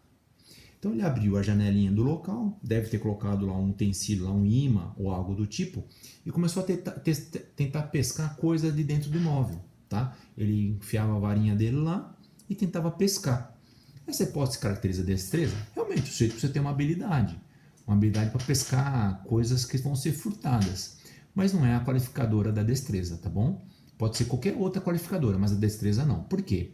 Porque aquilo que ele está querendo subtrair não está ligado ao corpo da vítima, tá bom? Tem que estar ligado ao corpo da vítima, tá bom? Senão eu não tenho a caracterização dessa qualificadora, tá bom? Essa habilidade manual, né? Essa habilidade especial aí que o sujeito tem de passar desapercebido. Então, em razão disso, eu sempre vou ter consumação do furto, como eu disse para vocês, a vítima não pode perceber, porque se ela percebeu, ele não teve a habilidade especial, tá bom? Aí você vai falar na hipótese de tentativa. Então, a hipótese que a gente coloca é: existe tentativa de furto qualificado pela destreza? Existe, desde que essa visualização do furto do mão leve, do batedor de carteira, tenha sido realizada por terceiro, essa intervenção seja de terceira pessoa que não a vítima. Então, se um terceiro está lá observando a vítima está sendo desapossada da sua carteira que estava no bolso traseiro, por exemplo, né? A vítima não percebeu, mas um terceiro, uma testemunha, foi lá e obstou a realização do furto, ou visualizou o furto, sim, você tem a forma consumada por parte da vítima, mas tentada por esse terceiro. Então, somente nessa situação, você teria aí uma tentativa de destreza, tá? A destreza não pode ser, então, percebida pela vítima. Se ela for percebida pela vítima, eu não tenho a destreza, tá? Eu só vou ter, então, tentativa de furto qualificado pela destreza quando um terceiro percebe e obsta a prática do furto, tá? Por circunstância ali à vontade do agente. Legal? Qualifica também o crime de furto, o inciso 3 do parágrafo 4º, quando ele é praticado mediante emprego de chave falsa. Essa é a redação do inciso 3, parágrafo 4º do artigo 155. Chave falsa. Chave falsa, senhores, é aquela que não é verdadeira, tá bom? Esse é o conceito de chave falsa. Chave falsa é aquela que não é verdadeira. Então, qualquer instrumento com forma de chave utilizado no lugar da chave falsa, eu tenho qualquer instrumento utilizado no lugar da chave verdadeira, logo é chave falsa, tá bom? Chave falsa é aquela que não é verdadeira, tá bom? Ligação direta em veículo automotor. Eu sempre terei emprego de chave falsa? Depende como houve essa ligação direta. Se o sujeito utilizou de algum instrumento ali, como se chave fosse, você tem então furto qualificado com emprego de chave falsa. Por outro lado, se ele fez a ligação direta, como a gente vê no filme lá, ligando os fiozinhos, não sei se é possível, tá? Mas ligando os fiozinhos, sem emprego de um objeto, um instrumento que tenha formato de chave, ou no lugar da chave, tá bem? Eu não tenho então emprego de chave falsa, certo? Emprego de chave falsa é uma qualificadora objetiva porque diz respeito à forma de execução do crime, tá bom? Emprego de chave falsa, então, é isso, senhores, tá? É o instrumento utilizado no lugar do verdadeiro, tá? A doutrina faz uma observação do seguinte: se eu consigo tirar uma cópia da chave verdadeira, a vítima não percebe e eu tiro uma cópia da chave verdadeira, restituo a chave verdadeira para a vítima e fico com a cópia da chave verdadeira. Eu pratico um furto com base na cópia. A cópia da chave verdadeira é chave falsa? Sim.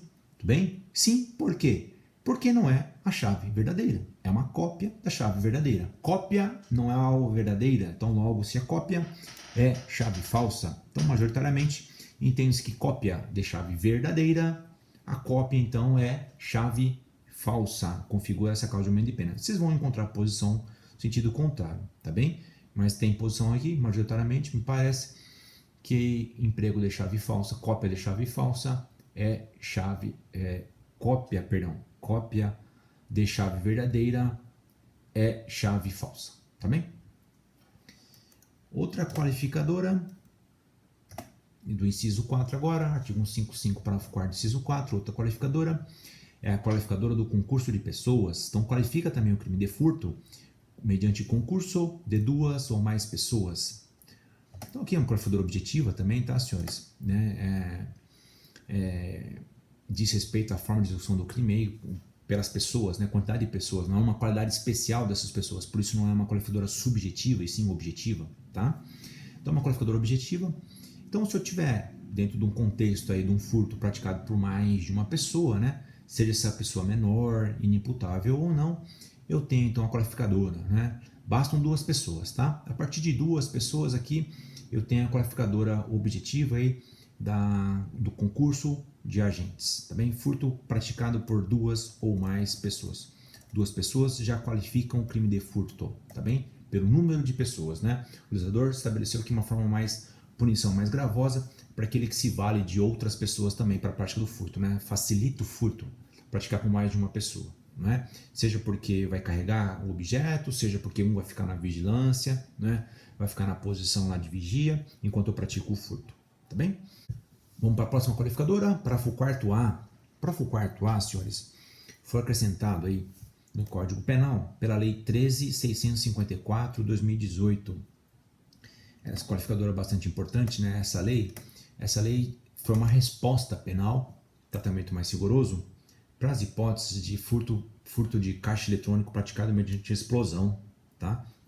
Então, furto, quando a gente via nessas hipóteses aí, furto de caixa eletrônico, desde que fosse praticado com explosivo, tá bem? Antes dessa lei, antes de 2018, como era o tratamento? O tratamento, senhores, era furto qualificado por destruição de objeto, né? Destruição de obstáculo, né? A qualificadora lá do inciso 1 do parágrafo 4º. Tem a pena lá, reclusão de 2 a 8 anos. É uma pena baixa, uma pena pequena, para fazer um enfrentamento criminal diante de uma conduta mais gravosa, mais rigorosa, mais perigosa, não é? Explosão de caixa eletrônico, você fica apavorado com uma situação dessa, não é? Então o legislador veio, então, por conta para fazer uma resposta penal a essas situações de explosão de caixa eletrônico, veio e acrescentou o parágrafo 4º-A. E diz aqui o parágrafo 4º-A, então. A pena é de reclusão de 4 a 10 anos e multa se houver emprego de explosivo ou de artefato análogo que cause perigo comum. Nessas situações, então, senhores, esse é o parágrafo 4º-A acrescentado lá em 2018, setembro de 2018. Tá? Não tem nem 2 anos esse acréscimo. Tá? Então, a pena de 4 a 10 anos é uma pena boa, né? A pena de 4 a 10 anos, para vocês fazerem um paralelo aí, é a mesma pena do crime de roubo, né?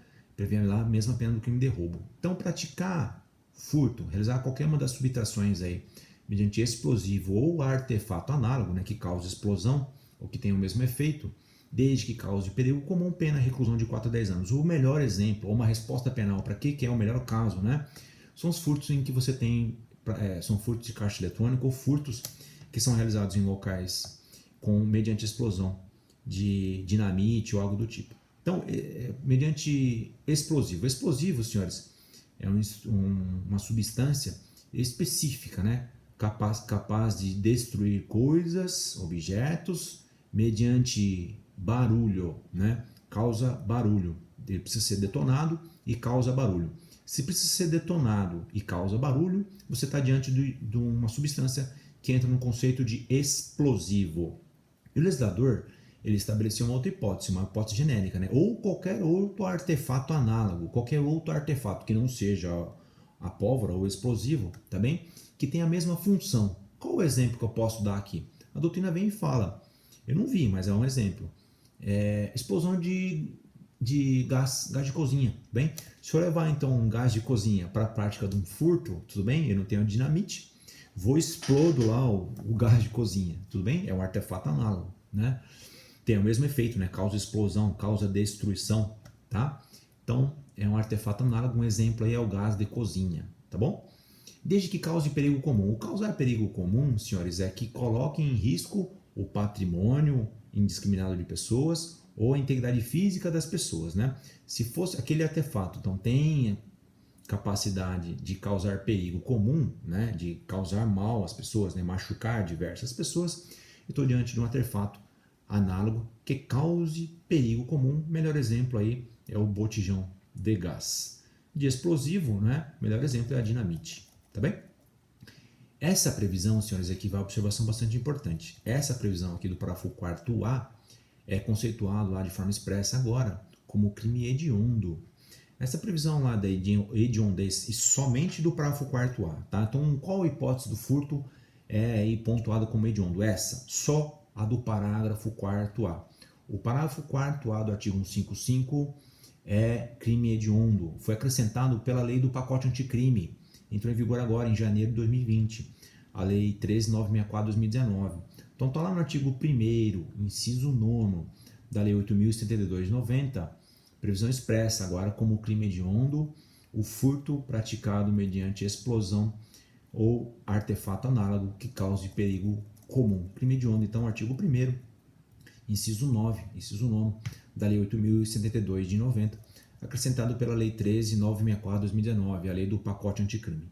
Parágrafo 5º agora. Outra hipótese qualificada do crime de furto, agora prevista no parágrafo 5º. Diz lá o parágrafo 5º. A pena é de reclusão de 3 a 8 anos se a subtração for de veículo automotor que venha a ser transportado para outro estado ou para o exterior. Então aqui uma hipótese específica, né, de veículo automotor e estranhamente, né, apesar de ser crime patrimonial e uma forma qualificada mais grave, para esse crime aqui o legislador não estabeleceu pena de multa. Tá? Houve um erro legislativo aqui, tá? Porque todos os crimes patrimoniais previstos no Código Penal prevêem pena de multa, né? Essa é a razão até da pena de multa, né? Se o sujeito objetivou praticar crime contra o patrimônio, é porque ele quis um proveito econômico, com certeza a pena de multa vem bem a calhar no preceito secundário. E aqui, por erro, aí, ou por falha legislativa, omissão legislativa, o parágrafo 5º do artigo 155 não tem previsão de pena de multa, só tem a pena lá, pena privativa de liberdade e reclusão de 3 a 8 anos. Essa qualificadora aqui tem 2 requisitos, senhores, tá? Primeiro, o objeto material a ser furtado tem que ser veículo automotor. E o Código de Trânsito Brasileiro estabelece lá qual que é o conceito de veículo automotor. Vou ler o que é o conceito de veículo automotor. Ele está lá no anexo 1 do Código de Trânsito Brasileiro, lá o CTB, Lei 9.503/97. Então, conceito de veículo automotor todo veículo a motor de propulsão que circule por seus próprios meios e que serve normalmente para o transporte viário de pessoas e coisas ou para a atração viária de veículos utilizados para o transporte de pessoas e de coisas. O termo compreende os veículos conectados a uma linha elétrica e que não circulam sobre trilhos. Então esse é o conceito aí de veículo automotor estabelecido lá pelo Código de Trânsito Brasileiro. Entrou dentro do conceito, então, de veículo automotor, é o primeiro requisito para mim ter especificamente aqui a qualificadora parágrafo 5º.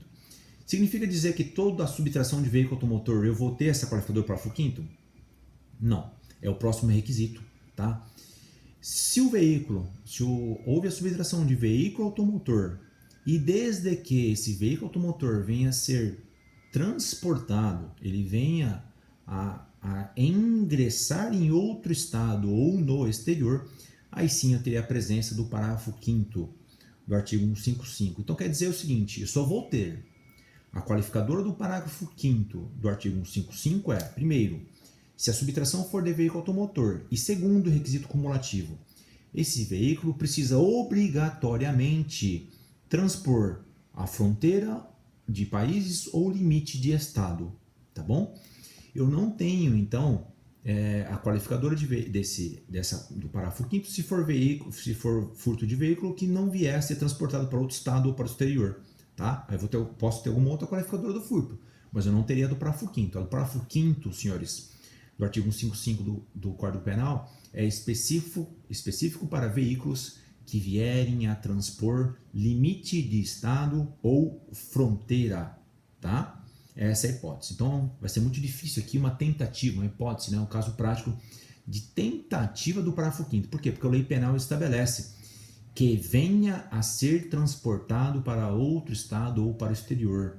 Ou seja, então é requisito obrigatório para mim ter a presença do parágrafo 5º, essa transposição de fronteira, no caso de países, ou de limite de estado, tá bem? De um estado para outro. Divisão de municípios, tudo bem? Se for ingressar em outro município dentro do mesmo estado, eu não tenho a qualificadora parágrafo 5º. Obrigatoriamente preciso ter entre os estados brasileiros ou para outro país, tá?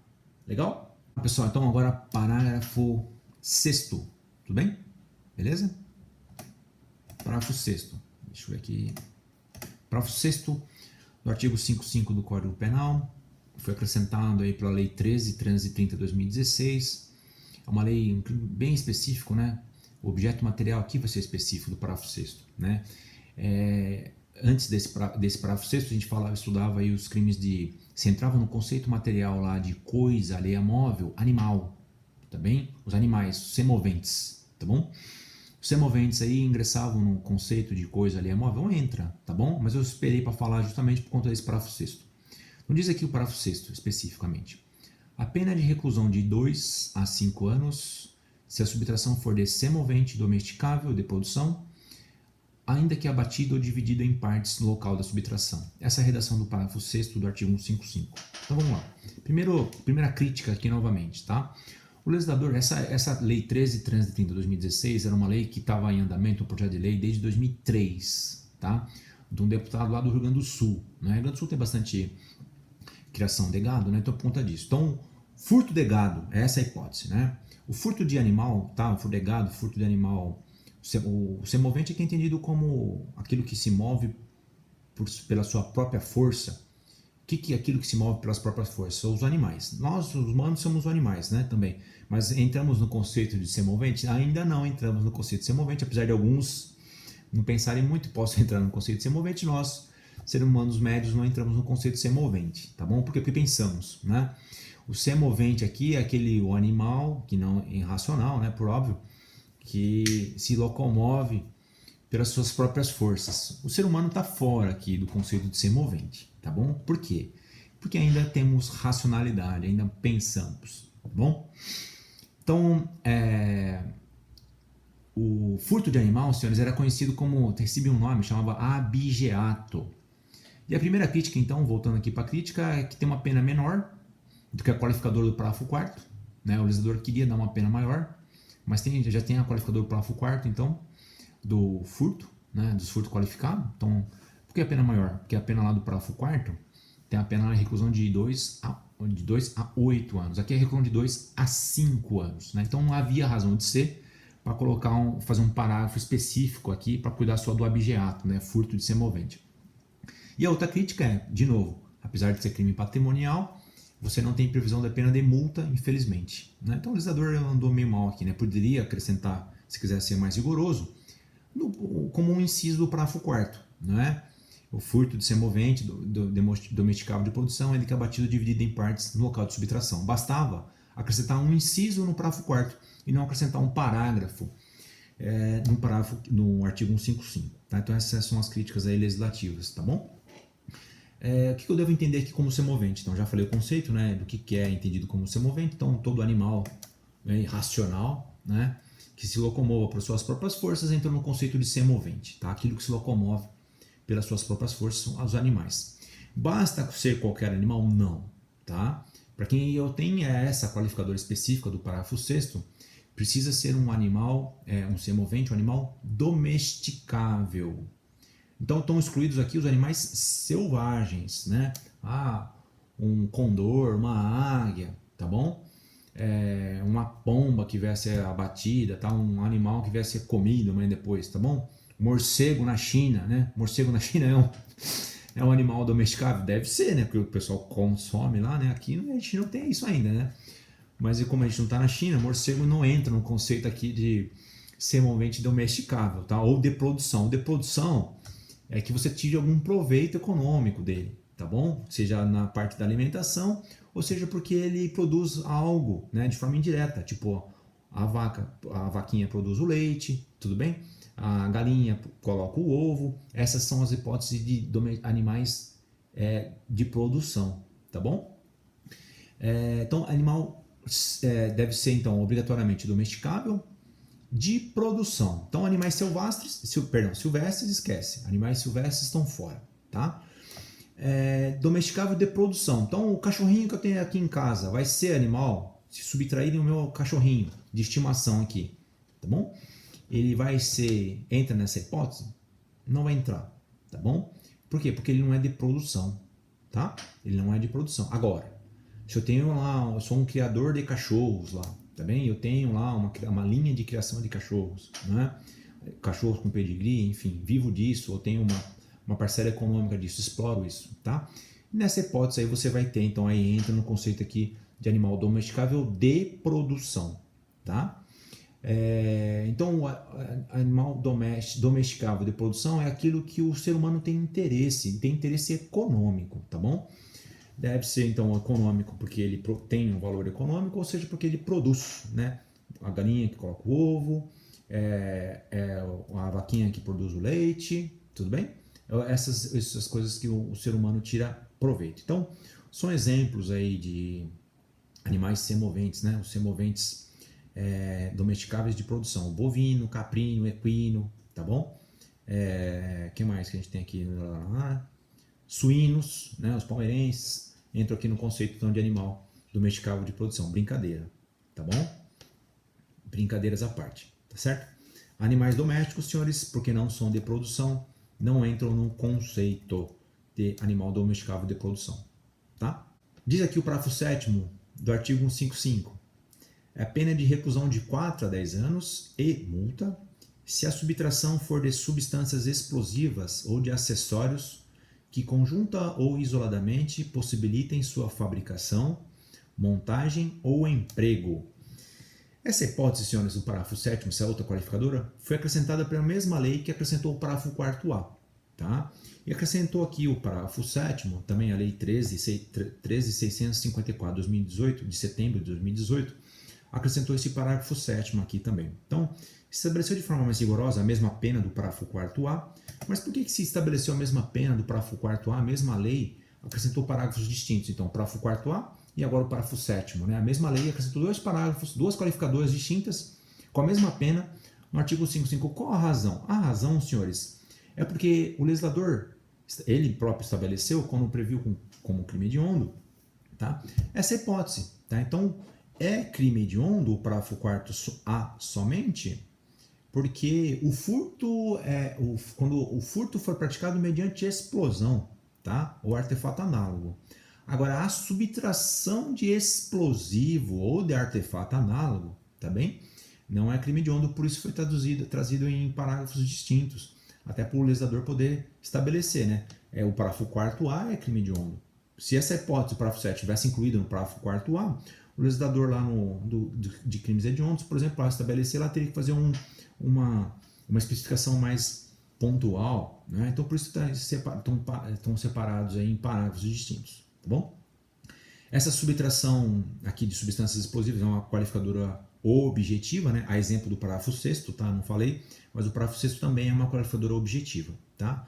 Aqui a qualificadora objetiva porque diz respeito à forma de execução do crime, né? O objeto material que vai ser. Então, o legislador estabeleceu a mesma pena do roubo, né? 4 a 10 anos aqui, o parágrafo 4º também, quando houver a subtração de material específico aqui, subtração de substâncias explosivas. Substâncias explosivas vale o mesmo conceito lá que a gente falou no parágrafo 4º.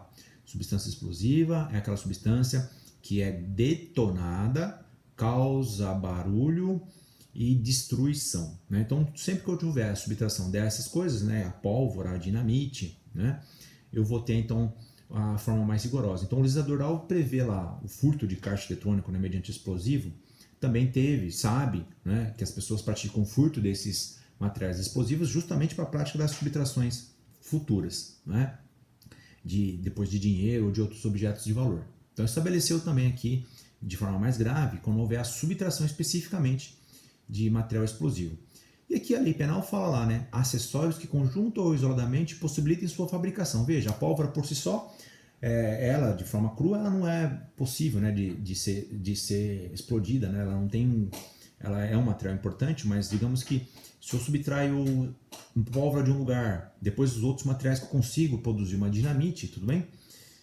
Seja a pólvora em si, ou seja esses instrumentos, esses materiais que agregados à pólvora eu possa, depois de unidos então, causar uma explosão, eu tenho também a prática objeto material dessa qualificadora, esses outros objetos que fazem parte ou vão ser empregados depois para explodir algo, tá? Então fico como exemplos aí de objetos materiais do parágrafo 7º, caso ocorra a subtração, a doutrina chama lá da espoleta ou do cordel, né? Cordel é a linhazinha lá que eu utilizo para a prática da explosão, é uma linha específica, não é uma linha própria, uma linha comum não, tá bom? Então a espoleta e a cordel entram aí no conceito de acessórios, né, conjunto ou isoladamente possibilitem sua fabricação, montagem ou emprego. Montagem e emprego do quê? Da substância explosiva, tá certo?